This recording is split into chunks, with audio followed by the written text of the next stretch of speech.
एक राजा को बंदर पालने का बड़ा शौक था। उसका वो शौक ही उसका मनोरंजन था। वो हर प्रकार के बंदरों को इकट्ठा करता, उन्हें खिलाता और अपने महल में रखता। महल में बंदरों के अलावा भेड़ों का भी एक झुंड था। उसमें से एक भेड़ हर दिन रसोई की ओर दौड़ जाती और कुछ खाद्य पदार्थ प्राप्त करने का प्रयास करती थी। तब रसोइया उसके सिर पर एक मुक्का या छड़ी मारकर उसे भगाता था। हर दिन वो भेड़ रसोई में घुस जाती थी और तब रसोइया उसे भगाने के लिए हर रोज मारता था। बंदरों के सरदार ने ये सिलसिला रोज देखा। उसने अपने सभी साथियों को बुलाया और कहा, मेरे भाइयों, हम लोग संकट में हैं। हमें तुरंत ही इस महल को छोड़ देना चाहिए। हमारा जीवन गंभीर संकट में फंसने वाला है। सभी बंदरों ने पूछा, ये संकट आखिर क्या है? हमारा इतने सुंदर ढंग से ख्याल रखा जाता है, इतना अच्छा अच्छा खाने को दिया जाता है, हमें भोजन की कोई चिंता नहीं, हमें इधर उधर घूमकर खाना भी नहीं ढूंढना पड़ता, तो फिर हम जंगल में रहने क्यों जाएं? आखिर यहाँ क्या समस्या है? आखिर क्या संकट है? तब सरदार ने कहा, मेरी बात सुनो। एक भेड़ है जो हर दिन राजा की रसोई में जाती है और रसोइया उसे पीटता है। ये अत्यंत मूर्खतापूर्ण बात है कि पीटे जाने के बाद भी वो भेड़ हर दिन वहाँ जाने का प्रयास करती है। अब मुझे ऐसा लगता है कि एक दिन रसोइया उस पर इतना क्रोधित हो जाएगा कि उसे जलती हुई लकड़ी के टुकड़े से पीटेगा। क्रोधवश उसे ये भान नहीं रहेगा कि वो उसे किस वस्तु से पीट रहा है। जब वो उसकी पिटाई जलती हुई लकड़ी से करेगा तो फिर क्या होगा? भेड़ के शरीर की ऊन उस आग को पकड़ लेगी। भयभीत होकर वो इधर उधर भागेगी और अस्तबल में प्रवेश कर जाएगी, जहाँ राजा के घोड़े बंधे हुए हैं। अस्तबल में सूखी घास भी है जिसमें आग लग जाएगी। उस आग से घोड़े झुलस जाएंगे जो कि राजा को अत्यंत प्रिय हैं।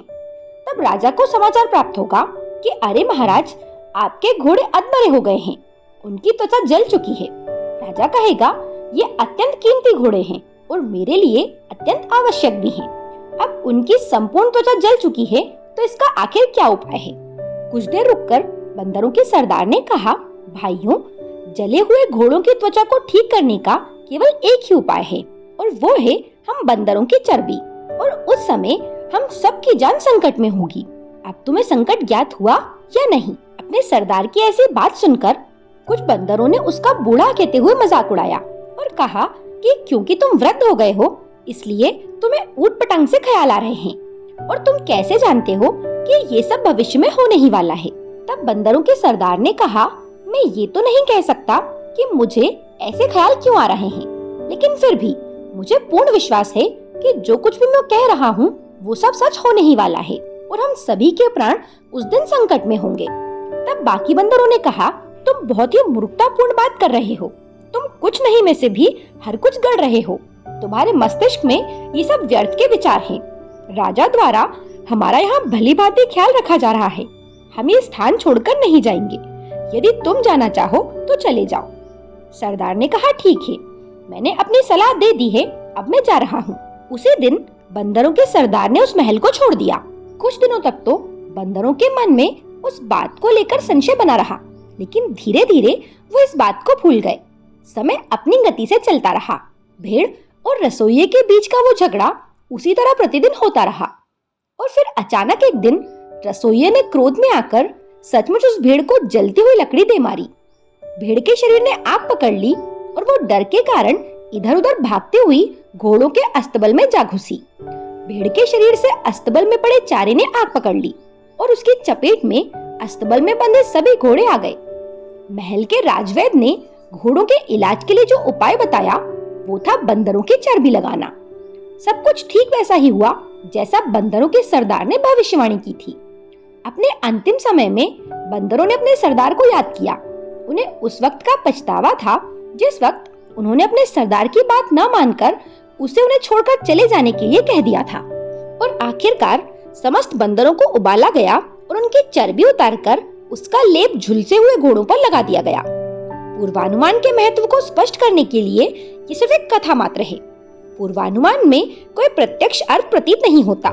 जब हम एक वस्तु को दूसरी वस्तु से जोड़ रहे होते हैं, हमें किस प्रकार एक घटना को दूसरी घटना से जोड़ना है और ये अनुमान करना है कि भविष्य में हमारे साथ क्या घटित होने वाला है।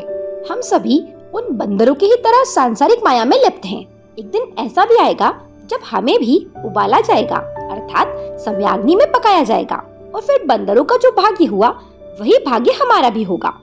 ऐसा घटित होने से पूर्व क्या यह बुद्धिमत्ता नहीं होगी कि दूरदर्शी लोग इस संभावित संकट से स्वयं को मुक्त करने की चेष्टा करें?